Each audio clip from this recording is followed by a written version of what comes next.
Wisdom here isn't about how much you know, it's more about how you use that knowledge, thoughtfully and skillfully. So it's not enough to be a walking encyclopedia. You gotta know how to actually use that info to deal with, well, the messiness of life. I kind of see why they call it the love of wisdom now.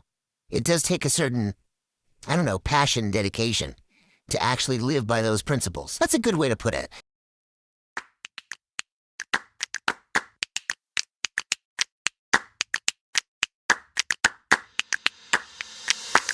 Welcome to this Mascot Audio Deep Dive, a thoughtful exploration of engaging conversations, powerful ideas, and transformative insights.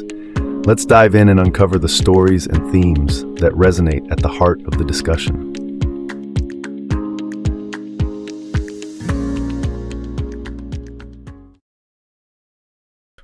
Today, we're going to try and get to the bottom of what philosophy really is. You've given us some excerpts from a university philosophy text, and I got to say, this thing jumps right into the deep end. It even says that trying to define philosophy is a tricky business. Yeah, it is. Even philosophers themselves don't always agree on just one definition. The text points out that each philosopher kind of defines the field based on what they think are the biggest problems philosophy should be working on. So, each philosopher has their own personalized version of what it means. How are we supposed to figure it out then if even the experts can't agree? Is there even any point in trying to define it, or are we just going in circles here? What's interesting is that the text doesn't just say, forget it, it's impossible. It actually goes through a bunch of different conceptions of philosophy, and they each kind of highlight different parts of what this field is all about. And, when you start seeing how those pieces fit together, it gives you a much better, richer understanding of this huge and kind of mysterious subject. Okay, so it's more about getting a feel for the different ways people think about it, rather than trying to find the one right answer. But hold on, this text also throws in this curveball, the under-laborer conception of philosophy. It's saying that even regular people, not just academics, have a philosophy. What's that about? This is where it gets really relatable, I think. It's saying that everyone, even if they've never really thought about it, has a set of core beliefs they operate on. These beliefs could be about anything, really. Right and wrong, the meaning of life, what makes a good society, even stuff like the nature of reality itself. So you're saying, my very strong opinion that pineapple doesn't belong on pizza, that's part of my personal philosophy. Could be. Think about it. What are the things that guide your decisions, or how you see the world, or how you react to what happens around you? All of that is part of what the text calls your under-laborer philosophy at work, even if you don't realize it. And it's saying that actually taking the time to look at those beliefs, figuring out where they come from and how they affect your life, that's a good exercise in itself. Wow, that IS, mind-blowing. It's like we're all walking around with these hidden philosophies shaping our thoughts and actions, and most of us don't even know it. Okay, but then the text jumps to this master scientist conception, and it almost sounds like it's putting science up on a pedestal and kicking philosophy to the curb. Is it saying science has all the answers and philosophy is just, I don't know, pointless thinking? This one's a bit of a challenge. What it basically says is that the only why real knowledge is stuff you can observe, stuff you can measure. If you can't put it under a microscope or do an experiment on it, it's not worth bothering with. So it's like philosophy is just people talking about things that don't matter, while scientists are out there making actual discoveries. Well, the text actually pushes back pretty hard against that idea. It says that, sure, science is awesome for understanding how things work, but it doesn't always get at the WHY, the big questions like, what's the meaning of life? What is consciousness? Where does morality come from? Stuff like that. Science can't really answer those. But isn't the scientific method the most reliable way to find out what's true?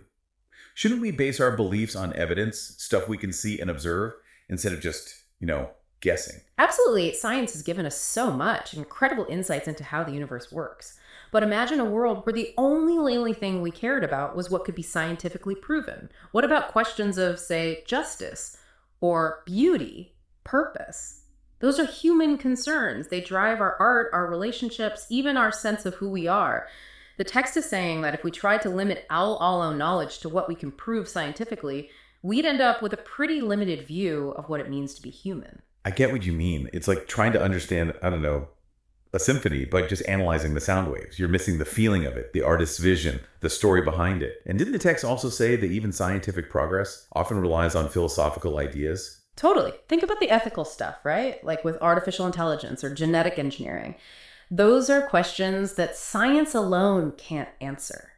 We need philosophy to think about the moral consequences, to look at different values, to figure out what kind of future we actually want to build.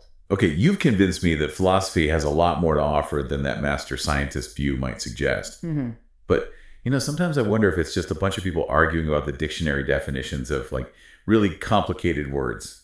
You guys spend a lot of time defining terms. Yeah. Right? That's a classic stereotype. And actually, the text calls this the clarification of concepts. It says that, a lot of what philosophers do, IS, analyzing what words like justice, beauty, truth, and so on really mean. But it also says this is just the beginning. It's a tool we use to build more complicated arguments and go deeper into those questions. So it's not just nitpicking over semantics. There's actually more to it. Way more. Think about a word like justice. We all have a gut feeling about what it means, but when you really dig into it, it's incredibly complex. What does it mean for a whole society to be just? How do you balance individual rights with what's good for everyone? Those are the kinds of questions that pop up once you've really gotten clear on the concept of justice itself. I see. So it's not just about defining words to be like pedantic. It's about using those definitions to have better, more nuanced conversations about important stuff that affects all of us. Exactly. And remember, different philosophers might interpret those concepts in different ways, which is what leads to those awesome, sometimes heated debates. That's part of what makes philosophy so dynamic and engaging. It's not about memorizing the right answer. It's about actively working through these ideas, challenging assumptions, and constantly refining what you understand. This is making me rethink how I see philosophy. It's way more intricate and relevant than I thought. But we've only just scratched the surface here. There's still so much more to unpack. What else is in this text? It's funny you say that about philosophy being intricate. The text goes on to talk about how philosophy is, get this, the love of wisdom, which, I don't know, sounds kind of cheesy to me, on the surface at least. Yeah, I could see that. A little too touchy-feely, maybe. But I'm guessing it's not just about, like, having warm, fuzzy feelings about knowing stuff, right? Right. The text makes this distinction between just knowing a bunch of facts and actually, like, embodying wisdom. Wisdom here isn't about how much you know. It's more about how you use that knowledge, thoughtfully and skillfully. So it's not enough to be a walking encyclopedia. You got to know how to actually use that info to deal with, well, the messiness of life. Thanks for tuning in. If you want the full course and even more amazing courses, download the Mascot audio app. It's completely free on iOS and Android. Don't forget to like this video, subscribe to our channel, and share it with someone who will find it useful. See you in the next one.